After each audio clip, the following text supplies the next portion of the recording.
Shalom, shalom, peuple de Dieu, bien-aimé de l'Éternel, j'espère que ça va bien. Aujourd'hui, je viens parler aux femmes et même à certains hommes. Je viens parler aussi de la pression du mariage qu'ont des femmes arrivées à un certain âge. Je viens te dire que si tu marches réellement avec Dieu, tu ne dois pas avoir la pression du mariage, la pression que les gens te mettent autour de toi. Quand est-ce que tu es marié? Quand est-ce que tu vas te marier? Tu vas avoir des enfants quand? Quand est-ce que machin? La famille te met la pression, tes parents te mettent la pression, ainsi de suite te mettent la pression. Finalement, cette pression-là, c'est toi qui vas aller dans le mariage. Tu ne sais pas si cet homme avec lequel tu vas te marier est le bon. Tu ne sais rien du tout. Tu as tellement de pression. Arrivé à un certain âge, dès que les femmes ont 30 ans, malheureusement, moi, je n'ai pas eu ce truc-là. Parce que je me suis toujours dit, le temps de Dieu, c'est le temps de Dieu. Quand les femmes ont 30 ans, elles commencent à paniquer. Oui, j'ai 30 ans, je ne peux plus me marier, machin. On va dire que je suis une vieille fille. On va dire que tu es une vieille fille. On sait qui? Est-ce que Dieu, ton créateur, celui qui t'a créé à son image, a dit que tu étais une vieille fille? Tu ne t'es pas posé la question de savoir pourquoi je ne me marie pas maintenant? Parce que parfois, il faut se remettre en question. Beaucoup de femmes se marient, mais elles ne sont pas prêtes pour le mariage. À ce moment-là, elles ne sont pas faites pour le mariage. C'est le pourquoi quand elles entrent dans le mariage, elles échouent. Je vous parle aujourd'hui. Oui, à un certain moment, je me suis dit, je suis prête pour le mariage. Mais Dieu m'a fait comprendre autre chose. Il m'a fait comprendre que non, que je n'étais pas prête, mais alors pas du tout pour le mariage. Parce que j'étais une féministe, je pensais que si moi je fais un, l'homme doit faire deux, ainsi de suite. Je n'étais pas du tout prête. Je ne connaissais pas qui j'étais en tant que femme. La question que tu dois te poser, ma sœur, aujourd'hui, pourquoi suis-je encore célibataire? Pourquoi suis-je encore célibataire? Peut-être que tu as des choses à régler en toi. Peut-être que tu dois te connaître réellement avant d'entrer dans le mariage. Je tiens à préciser ici que le mariage n'est pas un jeu, comme le monde veut vous faire croire. L'union, dès le commencement, a été combattue. Quand Ève a été retirée de la côte d'Adam, le diable a pointé son nez. Directement, le mariage, le couple a commencé à être combattu dès le départ. Mais quand tu connais tout ça, tu te dis, avant d'entrer dans le mariage, je dois d'abord savoir qui je suis, ce que je veux, ce que j'attends. Non seulement de moi, mais de l'homme avec qui je serai. Parce que vous êtes là, vous faites du suivisme. Parce que Catherine s'est mariée, ma copine s'est mariée, moi aussi je vais aller me marier. Parce que Gilbert s'est marié, moi aussi je vais aller me marier. Parce que Sylvie s'est mariée, moi aussi je vais aller me marier. C'est le temps de Sylvie. Qu'est-ce qui te fait dire que parce que Sylvie s'est mariée, c'est ton temps? Qu'est-ce qui te fait dire que parce que Justine s'est mariée, c'est le temps de Sandrine? Qu'est-ce qui te fait dire que Stéphanie s'est mariée, c'est le temps de Karine? Non, nous avons chacun notre temps. Notre Dieu est le maître de temps et des circonstances. C'est lui qui sait à quel moment chaque chose, même quand tu dois avoir un enfant, quand est-ce que tu dois te marier? Quand est-ce que tu dois avoir un travail qui te bénit d'un travail? Quand est-ce que si, quand est-ce que ça? Quand est-ce que tu dois même rencontrer quelqu'un qui va venir te faire du mal et te permettre de grandir? Oui, parce que tout ce qui nous arrive dans la vie, ce ne sont pas des hasards. Ce sont des choses qui doivent arriver parce que Dieu a décidé ainsi.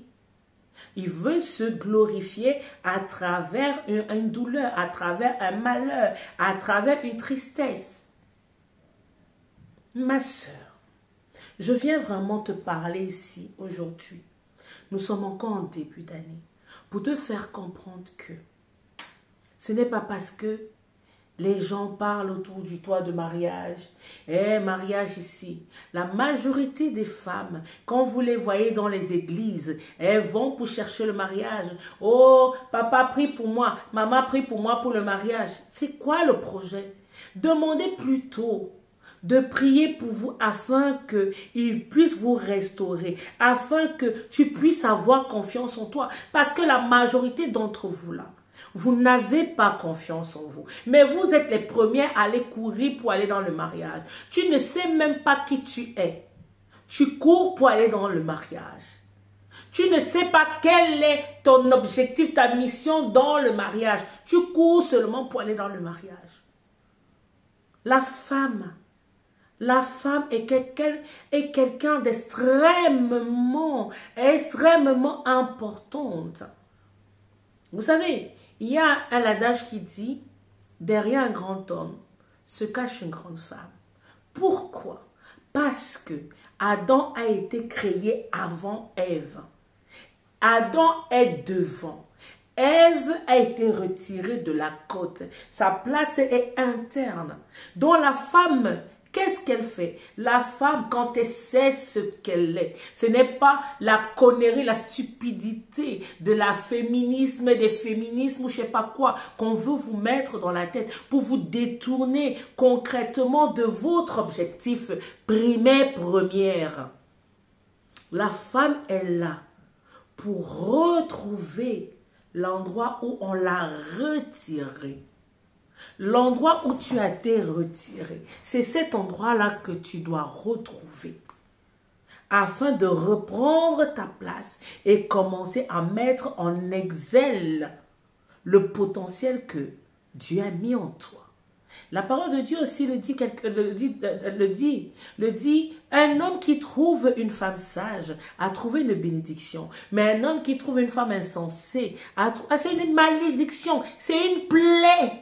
C'est une plaie.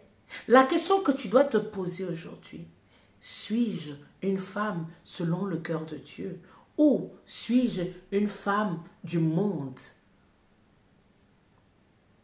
Est-ce que je suis prête à accomplir la mission que Dieu a confiée à l'homme qui m'est destiné? Parce que ma chère, la mission, la vision, ce n'est pas toi qui as la vision. C'est l'homme, c'est Adam qui a la vision. Et toi, tu viens la matérialiser. Et ça, on le fait depuis le commencement. Le commencement. Un homme va te donner un spermatozoïde qu'on ne voit pas à l'œil nu, mais qu'on voit au microscope. Mais toi, tu vas le matérialiser en un bébé de 3 kilos, 4 kilos, 5 kilos. Un homme va arriver, si tu es une bénédiction, il va entrer dans ta vie, tu vas entrer dans sa vie. Parce que c'est toi la femme qui entre dans la vie de l'homme. Tu entres dans sa vie. Il ne gagnait que peut-être des clopinettes. On va dire, il gagnait peut-être 1 000 €, 1 500 € par mois. Mais toi, tu vas venir multiplier, tripler, quadrupler l'argent qu'il gagne, jusqu'à même le faire élever à un pied, à un niveau incroyable. C'est ça ta mission. Quand tu tombes sur un homme, quand Dieu te donne un homme, c'est un homme qui est censé avoir de la vision. Parce que tout homme a la vision. Il y a des hommes malheureusement qui n'ont pas de vision. Il y a des hommes qui n'ont pas de vision. Et un homme qui n'a pas de vision, tu ne peux rien faire. Toi, la femme, tu auras beau avoir la vision. Parce qu'un homme qui n'a pas la vision, c'est la femme qui devient l'homme. Concrètement, un homme qui n'a pas de vision et que c'est la femme qui a la vision, c'est la femme qui devient l'homme. Mais vous avez déjà vu ça ou on n'a jamais vu ça ni entendu ça quelque part. De ce fait, il y a des équilibres. C'est l'homme qui a la vision. C'est l'homme qui donne le spermatose pour que la femme puisse matérialiser, pour donner des enfants. C'est l'homme qui donne l'argent du marché pour que la femme puisse faire le marché, pour pouvoir concocter des mets extraordinaires pour la maison. C'est l'homme qui a, c'est l'homme. Dieu a puni l'homme. Dieu a maudit l'homme en disant, tu mangeras à la sueur de ton front et tu ne retourneras que poussière. Il n'a pas dit que la femme retournera poussière parce que la femme est dans la côte. C'est l'homme qui a été maudit. C'est l'homme qui doit travailler, charbonner pour s'occuper de sa famille. Et toi, tu es là juste pour matérialiser. Toi, tu es là derrière pour le pousser, pour l'encourager. C'est pour ça que les hommes, aujourd'hui, ils cherchent des femmes qui leur donnent la paix. Des hommes cherchent aujourd'hui des femmes qui leur donnent, qui les soutiennent. Un homme doit être pour toi un associé. Doit être pour toi un équipier. C'est ton équipier. Ce n'est pas, comment on appelle ça? Ce n'est pas ton concurrent. L'homme ne peut pas être ton concurrent. À aucun, j'ai dit, je ne sais même pas quel terme employer. L'homme ne peut pas être ton concurrent. Tu ne peux pas être concurrent de la femme. Les hommes qui veulent faire concurrencer, qui veulent se concurrencer aux femmes là, en fait, vous n'avez rien compris. Vous ne connaissez pas réellement quels sont, je reviendrai dessus. Les hommes qui veulent être concurrents des femmes ou qui se concurrencient avec des femmes, avec leurs femmes, avec leur je ne sais pas quoi, vous avez un problème. Vous ne connaissez pas aussi votre place. Aujourd'hui, je parle vraiment que de la femme. Toi, mes sœurs, si tu es célibataire aujourd'hui, pose-toi la question de savoir, entre dans ton passé. Moi, ça m'est arrivé. Je le dis parce que moi-même, je suis passée par là. Dieu m'a fait grâce d'entrer dans mon passé, de comprendre les blessures du passé, les blessures générationnelles, les blessures de famille. C'est grâce au fait que le Seigneur m'a permise de guérir ces blessures que j'ai compris et que je sais que dorénavant, je ne veux pas reproduire la même chose. Vous êtes pressés, hommes comme femmes, allez vous mettre en couple sans être guéris, sans vous remettre en question, sans savoir quelles sont les blessures, nous Africains. Nous, Africains, nous sommes des blessés de guerre. Beaucoup d'enfants africains, beaucoup, toi qui m'écoutes, tu dois être blessé. Tu as été sûrement blessé par tes parents.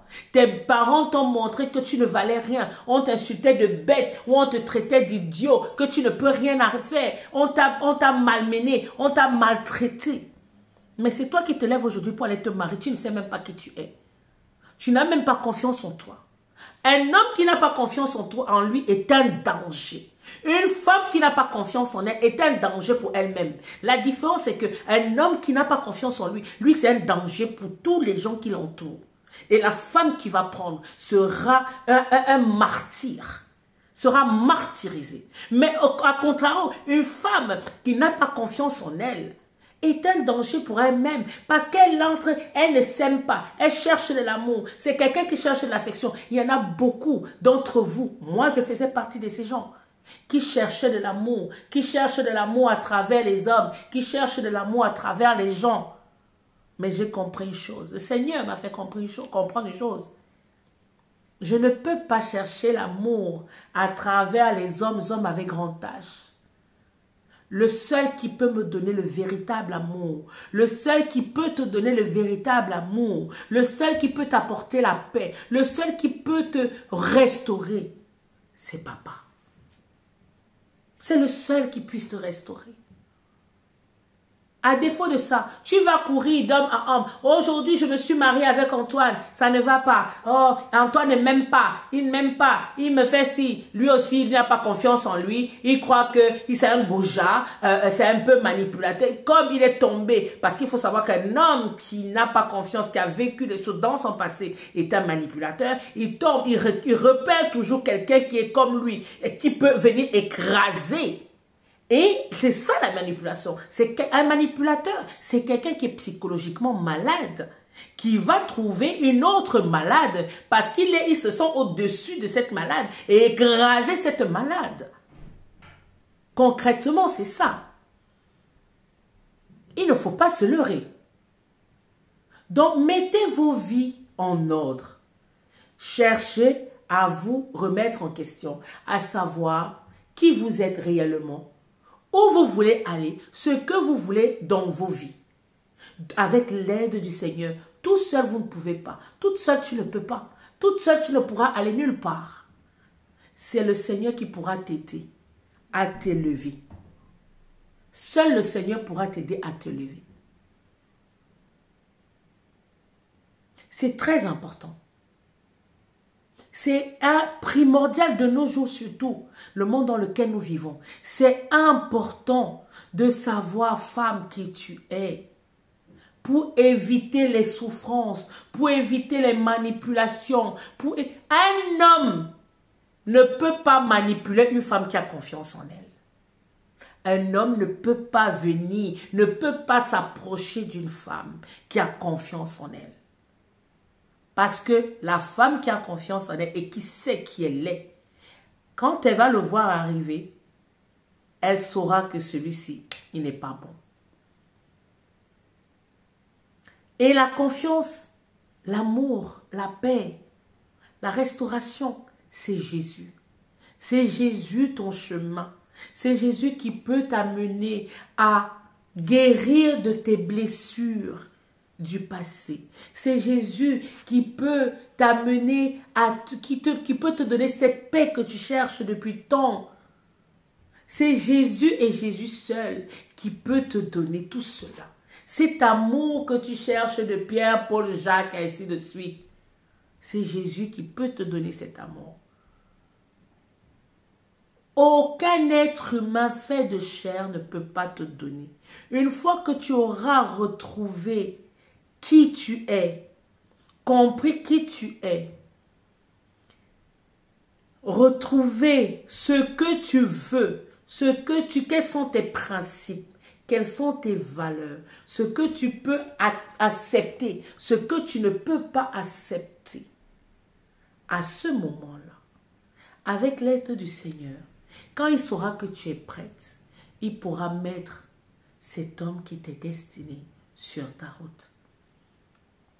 Il y a des femmes qui se marient à 40 ans, qui se marient à 50 ans, mais qui savent déjà qui elles sont.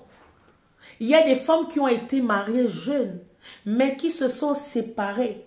Et avec le temps, elles ont compris que quand elles se sont mariées, c'était une connerie.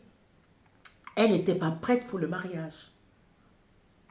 Elles n'étaient pas du tout prêtes pour le mariage. C'est après qu'elles ont appris à savoir qui elles sont, comprendre qui elles sont, guérir de leurs blessures, prendre confiance en elles. Parce que la confiance en toi, c'est quoi? C'est l'amour en fait. L'amour que tu n'as pas reçu. C'est l'amour qui donne confiance. C'est pour ça qu'il est très important de donner l'amour à vos enfants, à donner l'amour à vos garçons, à donner l'amour à vos filles. Arrêtez d'avoir des paroles de malédiction. Parce que toute parole qui sort de la bouche d'un parent est une malédiction. Et ça s'accroche sur la vie de ton enfant, de vos enfants. Il est temps de reprendre ta vie en main, de te remettre en question, d'arrêter de courir après le mariage, d'arrêter de courir après ce que les gens vont dire. Les gens, ce n'est pas ces gens-là qui te donnent la vie. Moi, j'ai toujours tendance à dire, j'aime être seule. J'aime être seule. Ça ne me fait pas peur d'être seule. Avant, quand j'étais seule, ça me dérangeait. Maintenant, je prends un agréable et un plaisir immense à être seule, connectée à mon papa. Parce que quand je suis seule physiquement, en fait, en soi, je ne suis pas seule. Je suis connectée avec mon Père. Je peux discuter avec l'Esprit de Dieu. Il peut continuer à me faire découvrir des choses que je ne connaissais même pas sur moi. Des choses du passé, me remettre ça en avant ou me faire expérimenter des choses pour me permettre de continuer à grandir. Aime être avec toi. Ne cherche pas toujours la compagnie des gens. Parce que la compagnie des gens, ce n'est pas toujours la meilleure. Il y a des gens qui sont des soldats du diable qui sont là pour te détruire. Cherche à toujours être en compagnie de toi-même. à aimer ta compagnie, à chérir ta compagnie. À partir de ce moment-là, tu vas te rendre compte que qu'il y ait des gens, qu'il n'y ait pas des gens, ma vie ne s'arrête pas. Je suis bien. Chaque jour suffit sa peine. Quand je me lève le matin, je fais des choses comme si c'était le dernier jour. Et après, le soir, je dis merci au Seigneur. Et je me couche. Adviendra ce qui adviendra. Si je me lève le lendemain matin, gloire à Dieu. Si je ne me lève pas, au moins j'aurais fait des choses comme si c'était le dernier jour. Des choses qui rendent gloire au Seigneur. Des choses qui font plaisir au Seigneur. Tu dois chercher plutôt à plaire au Seigneur au lieu de passer ta vie. Moi, je passais mon temps à chercher comment plaire aux gens. Je cachais des parties de moi parce que je ne voulais pas frustrer les gens. Aujourd'hui, je m'en fous complètement.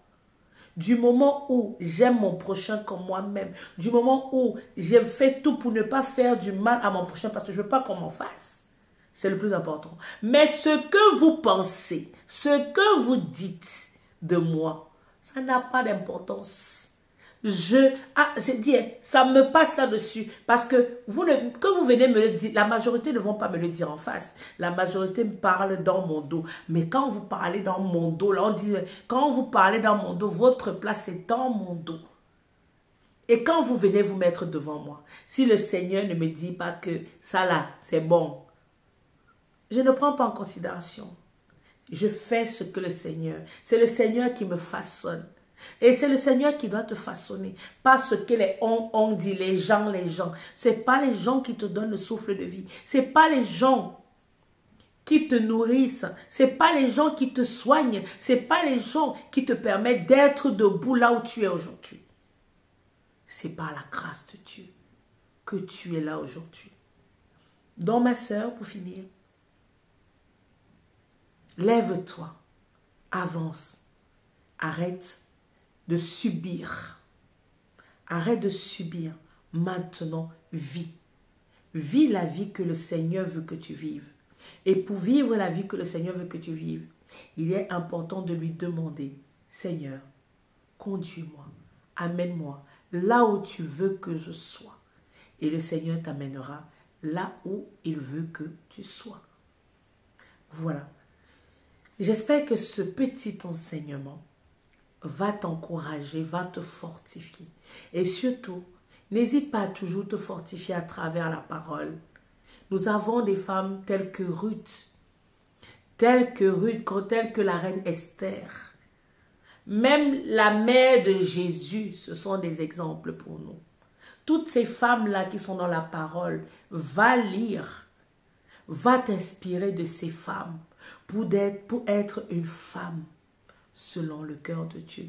Cette femme qui est prête à accomplir la vision de son mari, à matérialiser la vision de son futur étendre.